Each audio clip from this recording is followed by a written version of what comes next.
Tareka rya Mondo rya Nyiramondo wa Semishogoro wa Sebashumba, ukaza ukagera kwa Nyiramapori wa Rutwaza rwa Rubonamboga rwa Nyesabera wa Kamatari. Nta zina rero rivuga Imana ryigize riboneka mu gisekuru mvukamo, cyaba icyo kwa Mashabari cyaba icyo kwa Nyiramapori. Bigeze kwa Mashabari naho hazamo ayo mazina maze kubabwira. Nta zina ryitwa irivuga Imana ryigize riba muri iyo miryango. Sogokuru ubyara data Kayitare yari umupfumu waraguzaga inkoko y'ibara rimwe, bamwitaga umuganga, ariko yari umupfumu waraguriraga abana. Kanze gusaba abadiyakoni baze gufasha abana bari hari inyuma, kuko amajwi yabo arankurura. Baze hano mu materaniro, kuko arigiye twaba turi hano umwanzi nawe akabihererana. Hanyuma babazane rwose, babazane ababyeyi, mujye mubegereza mubiyegereze. Aho muri uwo muryango nababwiraga, navutse nsanga iwacu bafite inzu ebyiri, iy'imbere n'iy'inyuma, ariko hari kandi kazu kitwaga akazu k'abakurambere, ako baterekereragamo, ndetse abapfumu bagahora mu rugo iwacu basimburana. Ni mu gihe rero, kuko iyo miryango nta zina rikomoka ku Mana ryahabaga ryahigeze, ari data aho avuka ni mu bapfumu, ariko mama wakavuka mu bitwaga abatware. Ise yitwaga Rutwaza, yari afite naho yajya agatwara, bari muri ibyo bisekuru biraho, ariko nta zina byibuze riri muri iyo miryango rivuga Imana. Ndashaka kubabwira rero iby'iri zina Twayisenga kandi Emmanuel. Mu gihe abantu bavuga yuko bidashoboka, ariko burya ibidashobokera abantu ku Mana bigenje bite? Birashoboka. Niyo mpamvu ntangiriye kuri aya mateka y'iri zina. Ijambo ry'Imana muri Mose igice cya 3 umurongo wa 3 haravuga ngo, mbese abantu babiri bagendana batasezeranye birashoboka se? Niyo bagendana baba baryaryana. Ni byiza rero ko dutangirana uru rugendo rw'ivugabutumwa, ariko tuziranye cyane. Hari icyo bimaze nacyo, kuko kugenda tuziranye hari icyo bizamfasha, nanjye nzagenda mbamenya. Imana ibahe umugisha. Uwo muryango rero, abaganga bajya bavuga rimwe na rimwe ko bidashoboka, ariko burya ntibishoboka nk'uko navugaga. Ni imvugo y'abantu, ariko imvugo y'Imana, Imana yitwa ishobora byose. Navutse mu buryo busa n'ubudashobokeye kugira ngo abantu babwakire, ariko niko byagenze. Burya amateka aberaho kwigisha. Mama Nyiramapori yamaranye amezi 30. Amezi 30 ni ukuvuga imyaka 2 n'igice. Inda yanjye amaze kuyisama nuko byagenze. Amateka yanjye ambwira yuko mama aho yararwaye yaraheze, bari baramukoreye ikintu kimeze nk'ikirugu cyangwa icyo bita serekeri, bajyanagamo bagashyiramo ubwatsi bw'umuyange, bakamuterura bakamuryamishamo, bakamukuramo bamwanura ku zuba bamujyana mu nzu, kubera kwinda yari yaramuguye nabi. Ndetse byageze aho nyogokuru witwa Karuyonga waba ubyara mama ajya kuraguza, ngo ajye kubaza umupfumu wahitwa Ibushi bwa Kamembe ya Cyangugu, ahitwa mu Bugarama. Ajyayo bararaguza, batanga inka, batanga amafaranga. Umupfumu araragura biranga. Umwaka umwe urarangira. Ikoranabuhanga ryariho muri icyo gihe. Mama amujyana kwa muganga, bagasanga igihe cyo kuvuka ku mwana cyarageze, umwaka ushize, ariko iyo nda ntivuke. Biza kurangira bavuze bati, ntawamenya iby'Abanyarwanda, ubwo bamukoreye iby'Abanyarwanda, mugende mutegereze. Abaganga nabo birabananira. Mama aragaruka arongera aryama undi mwaka aho ngaho, banura banika. Abapfumu ntako batagize, bararumitse, bararasaze biranga. Kugeza ubwo imyaka 2 irangiye, bavuze bati igisigaye ni ugutegereza umunsi aho uzazira.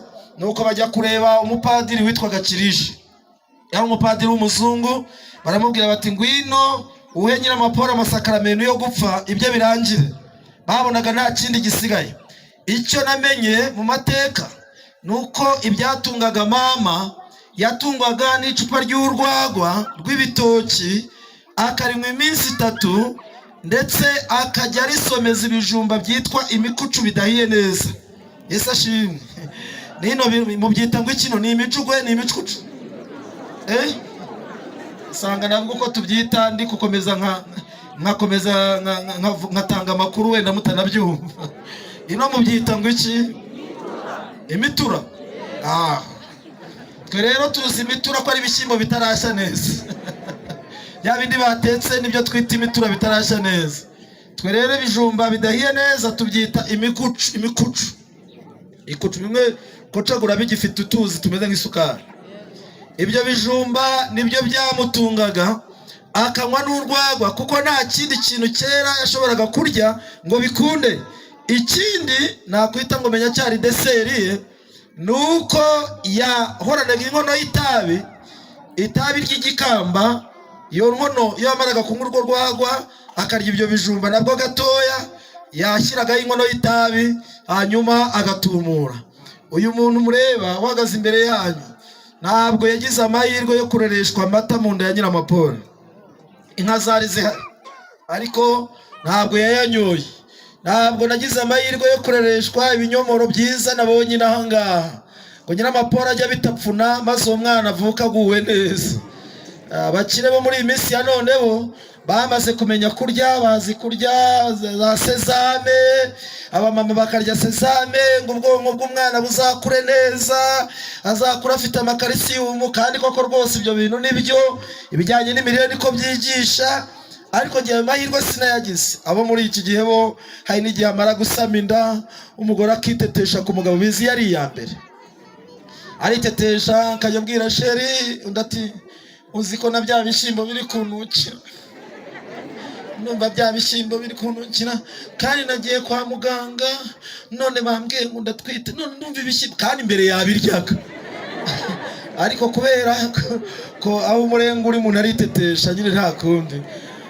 Bati se uzajya ugenda kagoro Misheri na kakamara utunyomoro maze akayirira. Abantu bakajya ahubwo muzi ubwenge.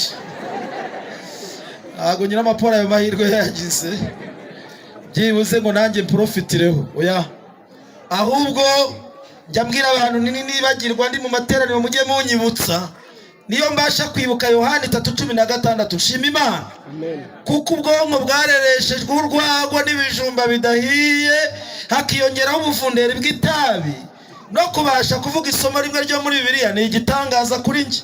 Ariko ndagira ngo mbabwire ko aho Yesu yahageze ibintu birahinduka. Yesu ahageze amateka arahinduka, ibintu bikageza bite? Ubwonko arasiba akongera akandikaho izindi nyandiko nshyashya. Afite imbaraga. Uwo muryango nuwo navukiyemo.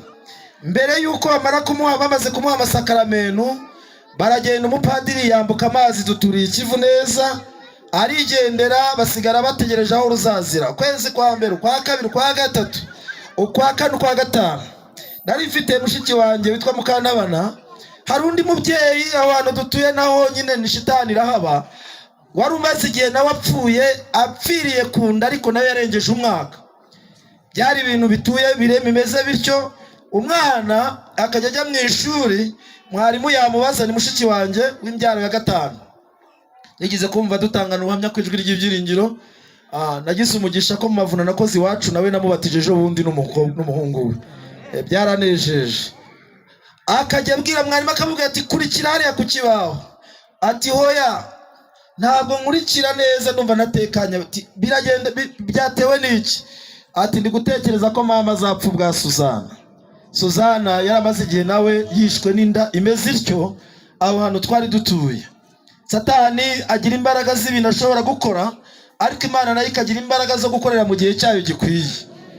Ibyo bintu byari bikomeye nuko aza kuva ku ishuri aza yiruka ageze mu rugo. Mama yaraho data yikoreje ikawa yigira hitwa Ikibirizi yikoreza abantu bajya kugurisha ikawa.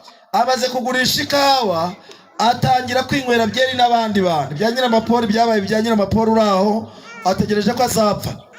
Imana ni nziza ku rwego rw'umuntu wese uko yayumva. Mama aho yahoraga arwaye atyo, we yari yarakiriye ubutumwa bw'abagatolike, yari nayo nkomoko yanjye y'imyizerere. Yari yarakiriye ubutumwa bw'abagatolike, afite ishapure aho aryamye, akajya avuga ati ndakuramutsa Mariya, wuje muharana n'Imana, wahebuje abagore bose umugisha na Yezu umwana wabyara asingizwa. Mariya mutagatifu umubyeyi w'Imana, urajya udusabira tw'abanyabyaha no kuri uno gihe tuzapfira. Uko agenda yimura saro nibyo yirirwagamo n'ayo masengesho. Data akamubwira ati rero bajya gupfa babara amabuye, kuko data ntiyemeraga ibyayo masaro. Ati bajya gupfa babara amabuye. Mama agasubiza data ati reka da, ngewe mfite kwizera Bikira Mariya wanjye azandengera. Ngewe nasomye amagambo aho ntangiriye gusomera iby'Imana, soma amagambo ambwira ngo umuntu wese mu myizerere yaba afite ariko abirimo neza. Umva iki kintu kirakomeye. Kwizera ntabwo ntekereza ko Bikira Mariya ari wamurengeye, ahubwo yarengewe n'Imana yo mu ijuru. Yaremye ijuru n'isi n'inyanja n'amasoko, ihabwa icyubahiro. Nuko ariko we mu myizerere nuko yizeraga ati Bikira Mariya wanjye azandengera. Mashabara ati abagiye gupfa nuko bavuga biratinda. Data amaze kugurisha ikawa rero, mama we yarafite kwizera kwe. Data yangaga Imana yitaga iy'abazungu, kuko yari yarakoze muri abo bazungu b'abapadiri baramwambura. Aravuga ati Imana y'abazungu yambura sinzayisenga, nzajya nsenga Ryangombe, nzajya nsenga abakurambere, Imana ya Kayitare niyo nzakurikiza. Nuko rero impamvu yavuga ngo Imana ya Kayitare nuko ise Kayitare ari umupfumu yaraguriye Rutwaza nyina wa Nyiramapori indagu ziraba. Indagu zibaye Kayitare ajya inama na Rutwaza rwo kuzashyingirana. Nuko rero Rutwaza waraguriwe nyina wa Nyiramapori aravuga ati Kayitare nta kindi nzakwitura, nzaguha umukobwa wanjye nawe abane n'umuhungu wawe. Nuko byagenze maze ibisabi birasabiranye. Uko byagenze nuko mama data ati ngewe nzakurikiza Imana itanga indagu zaraguje zigatuma nkwemera. Ayo masaro ngiye sinzayizera nabariye abazungu b'abanyabinyoma. Atangira kwanga iyo Mana yitaga y'abazungu atyo. Nuko mama atariko rero Bikira Mariya wanjye abo turi kujyana azagenza ate azandengera. Nihuse byaje guhinduka, amezi arangiye 6, yujuje imyaka 2 ndetse na imyaka 2 n'amezi 6, ubwo n'amezi 30. Hari Mercredi cyangwa se aho bita kuwa gatatu isi yita gutyo, hari ku itariki 10 z'ukwezi kwa gatandatu, hari mu mwaka w'1980. Data amara kugurisha ikawa, atangiye kunezeranwa nabo bari kunezeranwa. Wa mushiki wanjye arataha asanga mama yankunda kuvuga Imana ibana n'ingurube, Imana ikabana n'amahuku ku misozi, Imana ikabana n'ibisamagwe, Imana ikabana n'ingagi muri ibi birunga byo hejuru aha, Imana ikabana n'inzoka, ikabana n'imbwa zikabwagura, nta mudogiteri uhari, nta materneti ihari, nta perisozi ihari, nta bigoma. Imana ikabana na Mayiwowe mu tunifari ya muri Kigali. Mayiwowe yarateye indi nda, indi ikajya kunda, ikajya mu kanifu, igapfukama, ibise bikaza, igahera ikabyara, nawe uri kuyibebeza. Iyo niyo Mana dukwiye kwizera, irakomeye. Iyo Mana niyo yabanye na Nyiramapori. Nta muganga uhari, by'abaganga byarananiwe, iby'abapfumu byarananiwe. Imana ntago nishidikanya ko marayika ushinzwe abagore, ushinzwe kubyaza, ari we waje kubyaza Nyiramapori. Nyiramapori agiye kumva yumva ibise biraje, yumva agasonga karaje, yumva ibintu birahindutse. Mu kanya gato barapfukamye, nta mwana uhari, nta mugabo uhari, nta muturanyi. Nuko iyo Mana ndayikunda.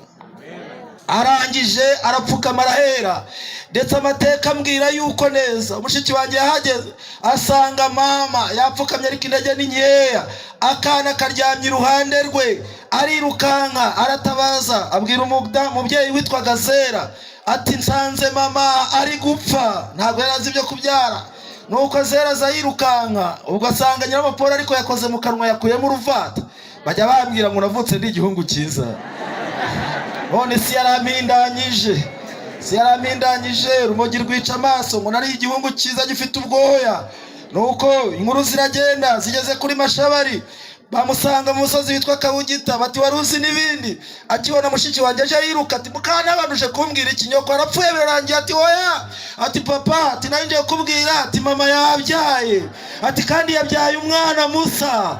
Mashabara aravuga ati mba rero ngewe Imana yanjye yarananiwe, iz'abapfumu zarananiwe, ya Mana Nyiramapori yizeraga uwo mwana ntaramubona, yaba umuhungu yaba umugore, noneho ya Mana twayisenga.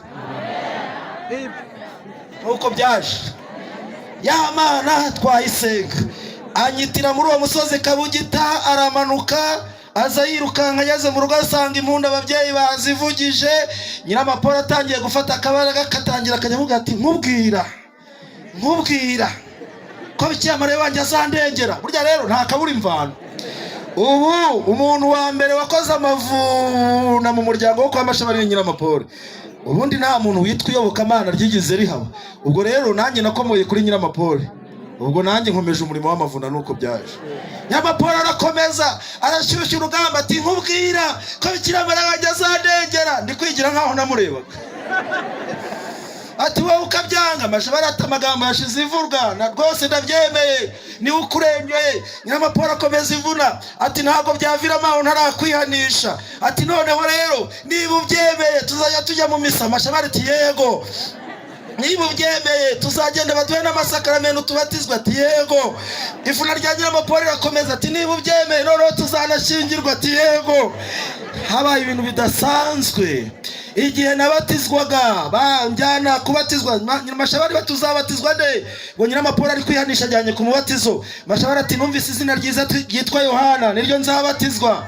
Nyiramapori ati nzabatizwa Rivera, Rwabyuma Yohana, nanjye nka papa Rutayisire Pascal, Mukamurenzi Patricia, Abiyingoma Josephine, Mukamusana Savera, Mukantabana Esperance. Ibintu ntibyahindutse. Nyiramapori barakomeje. Nuko bangezeho batuye warabatizwa nde? Yari umubatizo special. Batuye arabatizwa nde? Batuye twamwise Twayisenga, ariko twamuhitiyemo irindi zina ni Emmanuel. Mbega amazina meza. Nubwo izina ryiza ritabujije umukobwa kuruha, ariko muri Yesu twararuhuwe. Mfite amazina meza nukuri, se nabura byose. Burya rero ya Mana twayisenga. Imana yaremye ijuru n'isi n'inyanja n'amasoko. Reka natwe twemere ya Mana twayisenga. Ya Mana yadukijije, ya Mana yadutabaye, ya Mana yadukuye ku iseta, ya Mana yadukuye mu buhungiro, ya Mana yadukuye mu mirambo, ya Mana yadukuye mu myo, ya Mana yaduhaye ibyo kurya dushonje. Burya rero ya Mana niyo yabikoze. Burya twagenza gute? Reka muri ibi byumweru bibiri iyo Mana tuzayisenge, kuko niyo gusengwa. Kandi yitwa Emmanuel, ndavuga Yesu, bisobanura ngo Imana iri kumwe, kuko iri kumwe natwe kandi kabiri iruhande rwa buri muntu wese, nkuko ijambo ry'Imana ribivuga. Reka muri ibi byumweru bibiri buri wese azishimire kubana nayo, kandi wamaze kunezezwa n'umunezero wo kubana nayo azajya gushaka undi amuzanire Yesu. Tuzarangiza aya materaniro tubyina intsinzi y'uko Imana inesheje kandi nyaze Satani. Abana b'Imana nongeye kubifuriza mu izina rya Yesu. Muri ubwo buzima mu myaka 7 Satani yantaye mu Kivu. Abashumba bari ku musozi babona namanutse mu Kivu nakurikiye abandi koga. Bavuze induru bati umwana yamanutse kandi amaze akanya agiye. Baroga bajya mu kuzimu bankuramo, barankanda amazi ndaruka, baranjyana baramvuza. Ngeze imyaka 12 Satani yashatse kunyica. Nuri igiti kirekire gisumba iki ngiki. Ngeze hejuru nkari hari agashami, kari agashami baciyeho. Nkandagiraho nzi yuko ngize umugisha ndakibonye, mbonye icyo nigishiriza. Nkandagira kuri ako gashami kari karaboze nabizi, karajoboka. Kajobotse ndahanuka, manuka mfashe igiti cyo cyari kirekire cyane. Ngeze hagati ndarekura nimbira ko nageze hasi. Amaguru arakuka arazamuka agaruka hano mu matako. Banyunze amezi 6, none ndoye ndagenda ndashima Imana. Erega Zaburi 126 ndayibatuye. Uwiteka yadukoreye ibikomeye, Uwiteka yadukoreye ibikomeye, none natwe tugenje gute? Imana ni nziza. Ngize imyaka 13 nahanutse ku kiraro. cyitwa Musogoro, njya gukina umupira, nari umuzamu mfatira ikibuga, njya gukina aho bitwa muri Mbonwe Rubengera, ndahanuka, hari ibuye risongoye cyane. Mvuga Imana nabonye kuva muri iyo myaka, ngiye gukubitaho umutwe risongoye, mvuga ko ari marayika w'Imana wabikoze. Imana nagiye kwibona mbona naguye mu mucanga hirya, cyakoze nk'ubikirenge nkirwara amezi 3. Nta umupira nawukinnye, ndashima Imana yanyirije aho nayo. N'ibintu nabonye ngize ku myaka 14 ntangira inzira y'ubuhungiro, ntangira kugenda munga n'umuryango. Imana inkura mu mirambo 13,000 muri stade Gatwaro ku Kibuye. Imana inkura mu mirambo 3,000 ku musozi wa Karongi ugana mu Bisesero. Imana inkura mu cyobo cy'imirambo ahitwa Irubengera, ubaha mu mutwe hafobagana nk'igihorihori cy'umwana, iri gufwa ry'igikanu ryaraturitse. Hari n'ahandi ntababwiye, ubwo bumuga ndabugendana, ariko ndashima Imana yanyongereye iminsi yo kubaho. Iyo Mana rero yaje kungira neza. Reka mbabwire yuko nyuma y'ubwo buzima bwose Imana yandindiye mu giti cy'umukoni, nicayemo cyahitwa Ikibirizi hafi y'ahantu bita ku Mugano. Njya kuhatembera nkajya kuhareba, nicara mu giti cy'umukoni, nari ndi gushakiramo ubuhungiro, sangamo inzoka y'impiri. Inzoka nyicara hejuru, ukwezi kwaravaga, irajwigira. Ijwi igiye ndahaguruka gatoya mbona ivuyemo, njya nongeraho amagambo gumenye yaravuze ngo ndabona ubabaye kundenza, ngaho raraho nararaga. Irigendera, ntabwo yagarutse. Ndara muri icyo giti cy'umukoni. Ndashima Imana yakoresheje imbwa ngeze ahitwa mu Gacaca, hari mu rutoki. Imbwa zari ziri kurya imirambo y'abantu zayihaza. Imbwa iranyataka igiye kunnya, ndayisaba imbabazi. Ndibuka nayisabye imbabazi inshuro 3. Hayiga ni wambwa we wambabariye. Imbwa igasingira ikajya kumfata, nkongera nkavuga nimenya mvuze cyane ko mvuga ni none se wambabariye. Nkabona igiye kumfata, ndongera ndayongorera ni wambabariye. Ngiye kubona mbona iravuze irahunga irigendera izunguza umurizo. Mbambonye akayira, hashimwe Yesu. Ndashima Imana ngeze ahitwa hagana mu Ruragwe hiryo. Nageze ahantu mpasanga umusaza, nzababwira ibyereko uyu mugoroba mbere. Yes, umusaza data yugira neza wigendere. Umusaza data yasanze ku nzira ashonje, amugurira umugati waguraga igiceri cy'10, amugurira akabemba kaguraga 5, amugurira icyitwaga mushikaki yaguraga 25. Ubwo ni inyama. Arangije aramugaburira arigendera. Uwo musaza muhingukaho, asanga aho bari banshize abadayimoni bihanze mu ishusho y'abantu. Namasobanukiye ko atari abantu, ari abadayimoni bihanze mu bantu. Nawe utabaye maso bakwihangamo bakagukoresha ibidasanzwe. Nasomye amagambo avuga ngo umwanditsi umwe w'Umwuka w'Imana ngo yabonye abadayimoni bamanuka bazibagije iki kirere, ngo baraza bihanga mu masura y'abana b'abantu, ngo kugira ngo bagwabize imigambi y'abana b'Imana. Ngo ariko akomeje kureba hirya gatoya, ngo yabonye abandi bamarayika bera, haleluya, bamanutse nabo baraza bihanga mu ishusho y'abantu, ngo kugira ngo bagwabize imigambi y'abadayimoni. Ndagira ngo mbabwire muri uyu mugoroba ko ku isi hari amashusho abiri. Hari ishusho y'abadayimoni yihanze mu bantu, hari n'ishusho y'abamarayika bera yihanze mu bantu. Sinzi ishusho ikurimo, sinzi kugendamo, ariko niyo mashusho abiri ari ku isi. Nubona umuntu akugiriye nabi, wewe wakiriye Kristo, jya umubabarira. Uvuge nka Stefano uti data umubabarire kuko atazi icyo akora. Ubone dayimoni wamwihanzemo, kandi uwo muntu umugirira imbabazi, aho niho nakuye imbaraga. Kubabarira birakunda. Kandi nubona umuntu akugiriye neza, ntukamushimagize cyane, jya upfukama nawe umushime nibyo, ariko upfukama ushima Imana. Uvuga uti Imana uyu munsi nakubonye kuko abamarayika bera bamanukiye muri kanaka, niwe wampaye icyo kurya, niwe wampaye icyo kunywa, ushima Imana. Ayo mashusho abiri ari ku isi, ishusho y'abadayimoni n'ishusho y'abana b'Imana. Kandi buri wese uri hano afite ishusho imurimo, afite iyo agenda. Ibyo ukenyereye ku bikenyero bakubwiye ngo nibyo bizagukiza, iyo ni ishusho y'abadayimoni. Amasimwe n'ibindi, buri wese mu barokore kera bajya bavuga ngo abantu bararondora, ubwo Imana namwe irabarondora. Buri wese ashobora kumenya ishusho imurimo iyo ariyo. Kuko mu Baroma 12 ku murongo wa 1 bavuga ngo abantu bo misimeruka bazaba bafite ishusho yo kugenza gute?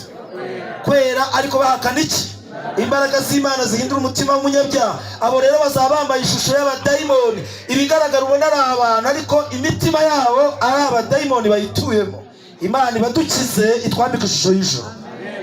aho niho ntabwo nzabyibagirwa. Uwo musaza yaraje ansanga aho ngaho, namubonye mu ishusho ya marayika, nari maze gusobanukirwa. Nyuma yaho nibwo nasobanukiye marayika ndetse n'abadayimoni.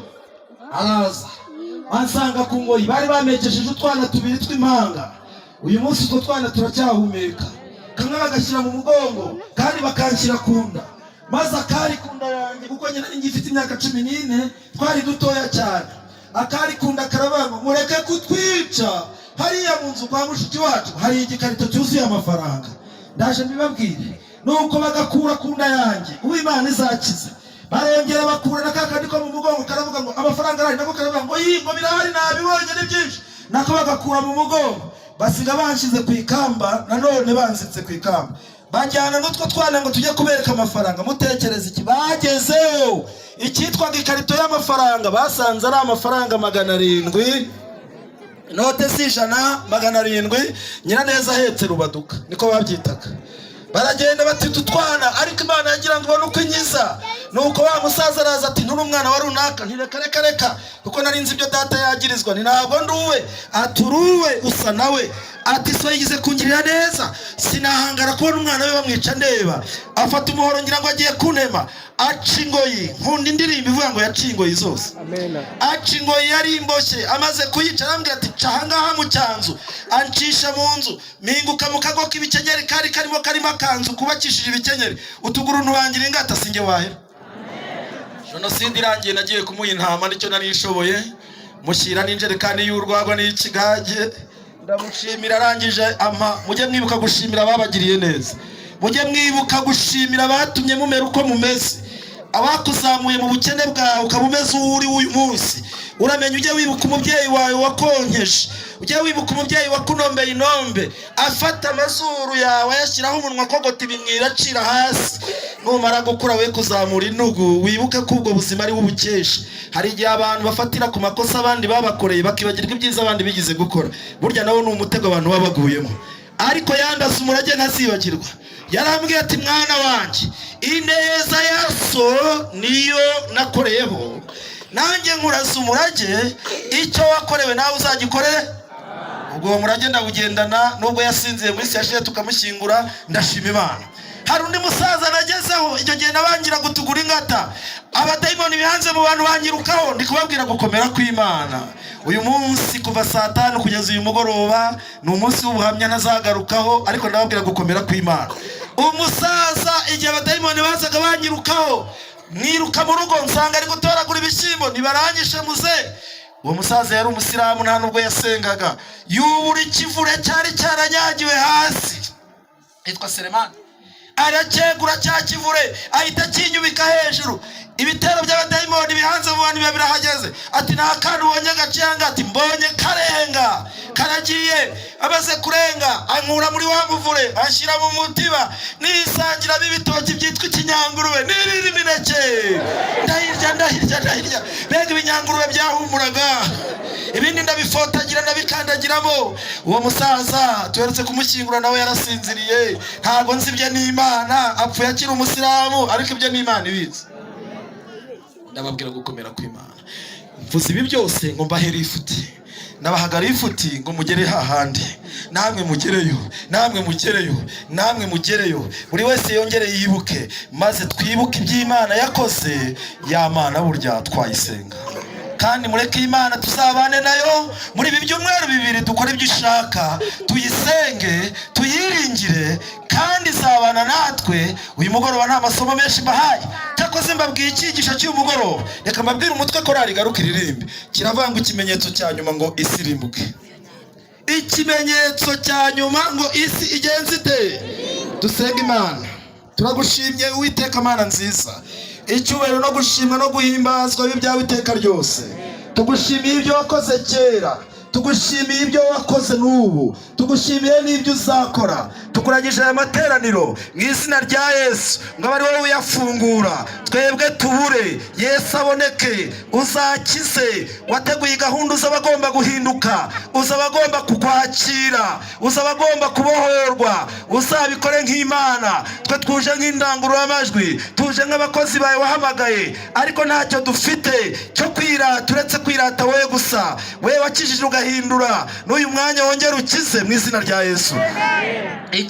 Mu gitabo cy'itangira igice cya mbere umurongo wa mbere haravuga ngo mbere na mbere Imana yaremye ijuru n'iki n'isi, ibintu byose mu magambo make tuzahagaruka. Imana ibirema mu minsi ngahe?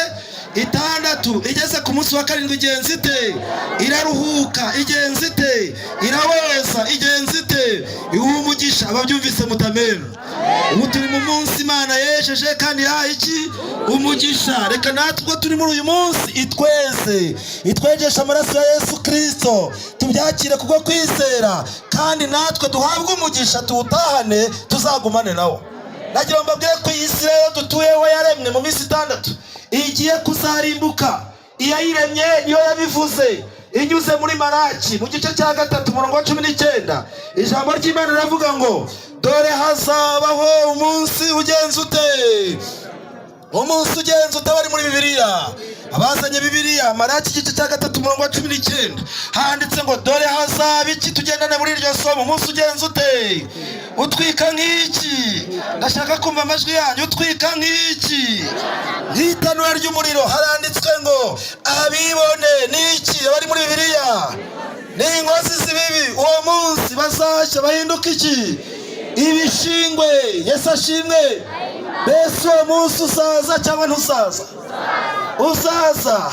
Ugeze he witegura ko uyu munsi uzaba uteye ubwoba? Uyu munsi uzahindisha isi umushyitsi. Iyi misozi n'ibirunga bizakurwa habyo. Abagabo b'ingabo bazataka bagira ubwoba. Mu Byahishuwe igice cya 16 umurongo wa 15 ngo bazatakira imisozi n'ibikombe ngo nimutugwire muduhishe amaso yicaye hariya hejuru. Ariko umurongo wa 20 uriho amagambo aryoshye cyane w'icyo gice cya Maraki igice cya 3 umurongo wa 20 haranditswe ngo ubwo bamwe bazabahinda ubwoba, bamwe bahindishwa umushyitsi n'ibyaha byabo banze kwihana. Haranditse ngo ariko abubaha izina ryanjye, haleluya, izuba ryo gukiranuka azagenza ate?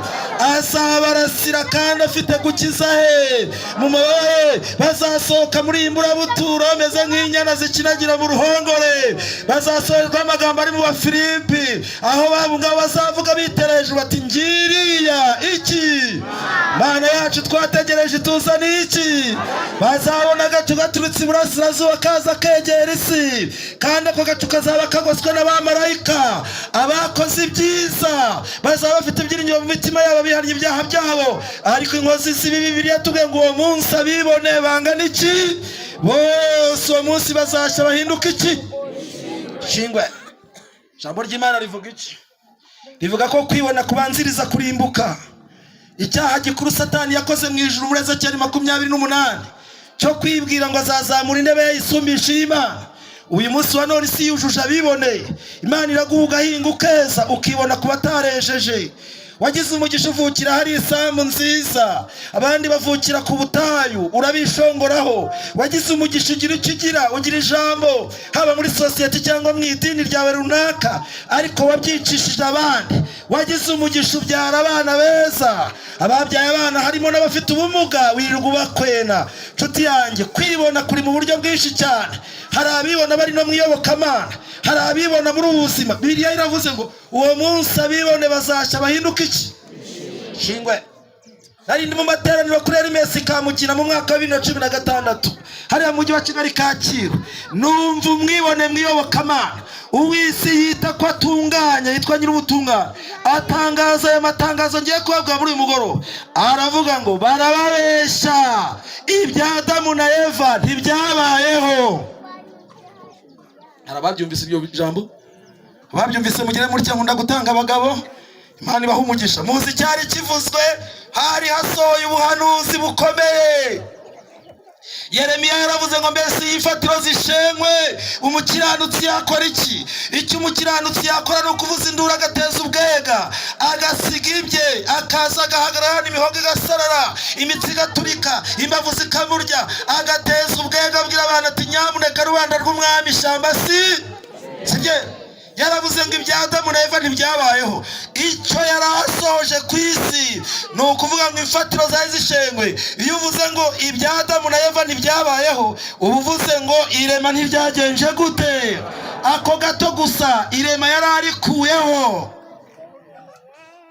arongera avuga irindi tangazo rikomeye nabwiye abantu muri uwo mugoroba, ntimwamureka muteze ubweka.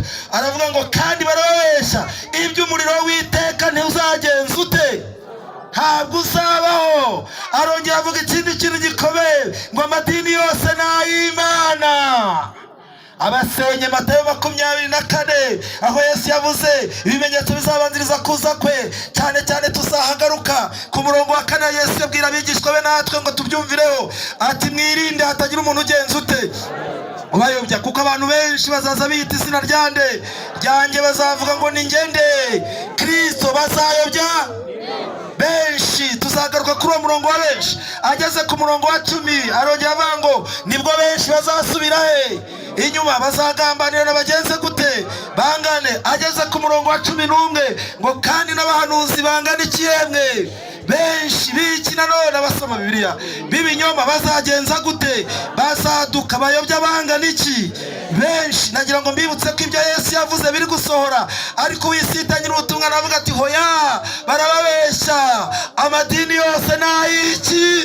Ubwo yarashenye Matayo 24 ivuga yuko abahanuzi b'ibinyoma bazagenza gute, bazaduka kandi bakazayobya benshi. Ahakana ko n'umuriro w'iteka utazabaho. Malaki 3 naho hakurwamo. Hari ibyo tuzigana byinshi isi yamaze gusenya mu ijambo ry'Imana, ariko urufatiro rw'Uwiteka ruracyahagaze. Rwanditswe ngo Uwiteka asabe, kandi uvuga ko izina ry'Uwiteka wese akwiye kuva mu bidatunganye. Nibyo mbifurije muri uyu mugoroba. Urufatiro rw'Imana nirunyeganyega, kuko Imana yubakishije ubutumwa bwayo ku rufatiro rw'intumwa n'abahanuzi. Kandi uyu munsi umuhanuzi dufite ni Bibiliya, kandi ubutumwa bwiza dufite ni Yesu Kristo muri Bibiliya. Reka tubwizere tubugenderemo, nta kabuza abizera Yesu Kristo zuba ryo kuzigiranuka zabarasira. Abo bazakira ubutumwa bwiza mu mitima yabo, kugira ngo mbere yuko Yesu Kristo ahaguruka ku ntebe y'imbabazi akavuga ngo birarangiye, bazemera kwihana ibyaha byabo. Muri uyu mugoroba Imana ishoboze buri wese kwihana. Ikimenyetso cya nyuma ngo isi irimbuke. Yesu yavuze ibimenyetso byose uko bikurikirana, tuzagenda tubigarukaho. Ageze ku murongo wa 14, Matayo 24 umurongo wa 14, aho tugiye gushakira umusozo wacu uyu mugoroba.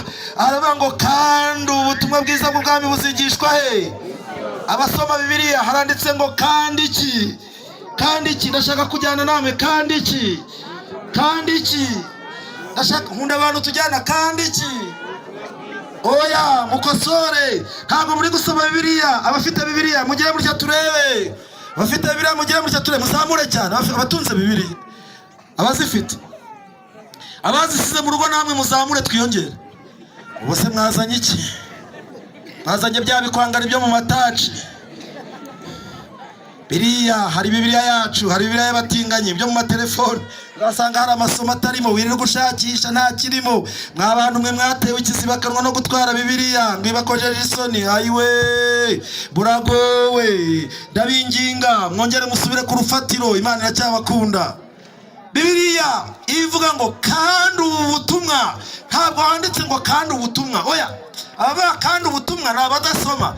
Nimusoma muri Bibiliya handitse ngo kandi iki. Abari muri Bibiliya, abageze muri Bibiliya, Matayo 24 kandi iki handitse ngo iki, handitse ubutumwa ubu. Kandi ubu butumwa bwiza bw'iki. Ni Yesu wavugaga ayo magambo, yavugaga ubutumwa bwiza nkawe. Kuko ubutumwa bwiza si ibyo dukora, ubutumwa bwiza si ibyo tuvuga. Ubutumwa bwiza ni iki Imana yakoze binyuze muri Kristo Yesu.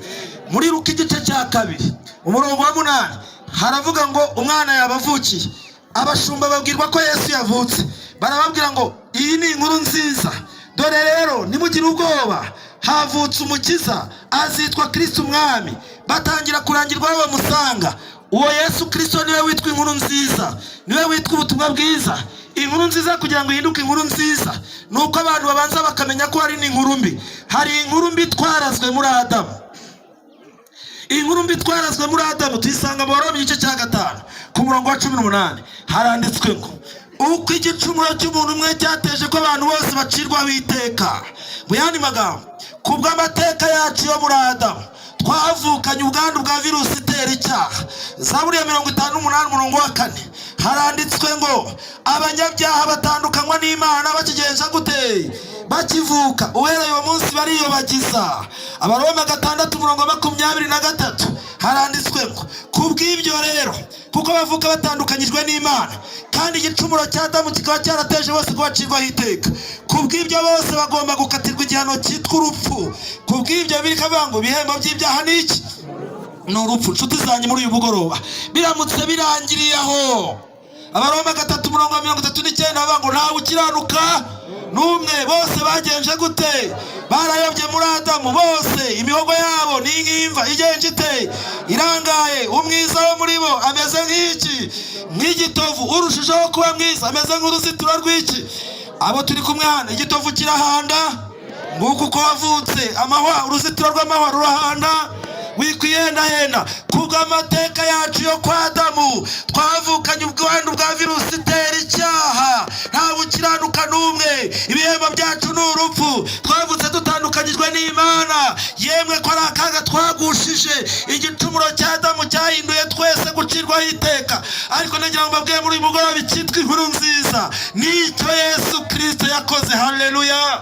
Abaroma 5:19 haranditswe ngo nubwo igicumuro cy'umuntu umwe cyateje ko abantu bose bacirwaho iteka, ngo niko none icyo gukiranuka cyakozwe n'umuntu umwe, uwo yitwa Yesu Kristo, yitwa Yehova, yitwa Ndiho, yitwa El Shaddai, yitwa Imana ikomeye, yitwa Data wa twese, yitwa Umwami w'amahoro. Ubutware bugomba kuba ku bitugu bye, niko Yesaya yahanuye. Azitwa Imana ikomeye, igitangaza, Data wa twese, Umwami w'amahoro. Ababyumvise mutamena? Umurongo wa 19 ukavuga ngo noneho kubw'uwo niko icyo gukiranuka cyakozwe n'abantu bangahe? Umwe, ari we Yesu, cyahesheje abantu bose gutsindishirizwa bagahabwa ubugingo buhoraho. Babyumvise mwongere mutamena? Harimo inkuru nziza inejeje. Icyadamu cyaduteje ko twese ducirwaho iteka. Amateka yanjye muri Adamu turuwa gucirwaho iteka. Niyo yatumye uvuka kwa kundi, niyo yatumye ukora bya byaha. Wikwirenganya, twavukiye habi, twarazwe umurage mubi. Ariko hari inkuru nziza y'uwaje guhindura amateka. Uwe niwe butumwa bwiza. Nicyo kimenyetso kigomba kubwirwa abari ku isi bose, kikabwirwa amahanga yose, kikabwirwa imiryango yose, bakagaruka ku rufatiro rwo kuramya Imana no kuyihimbaza. Bagatangarizwa yuko igihe cyo gucira isi imanza gisohoye. Abantu bagasohoka muri Babuloni mu byaha byabo. Abantu bagahabwa itangazo ryo kudashyirwaho ikimenyetso cy'inyamaswa mu ruhanga cyangwa mu kiganza. Abana b'Imana bakitegura, imitima yabo igatunganywamo rwose ubumuntu bw'Imana, bakitegura gutaha ijuru. Ndagira ngo mbabwire ngo nta gihe gisigaye, Kristo agiye kugaruka.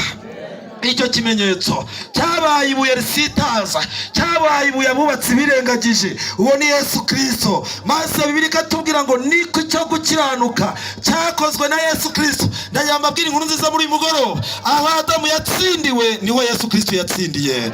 Amateka yawe muri Adamu uri kurimbuka, ariko amateka yawe muri Kristo uri umunyabugingo.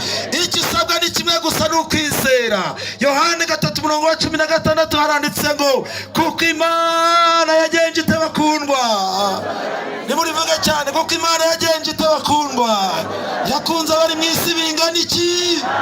Byatumye itanga umwana wayo w'ikibakundwa, kugira ngo umwizera wese atagenza ate, ahubwo ahabwe iki? None muri uyu mugoroba ikimenyetso cya nyuma ngo isi irimbuke ni uko ubutumwa bwiza bw'ubwami buzigishwa mu mahanga yose, bukaba ubuhamya bwo guhamiriza iki? Amahanga. Imperuka igaheruka ikagenza gute?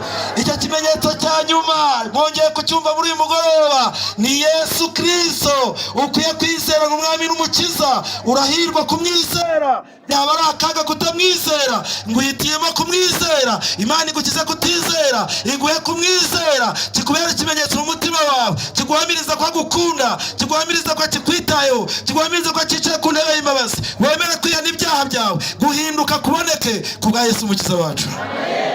Mbese nshuti muri uyu mugoroba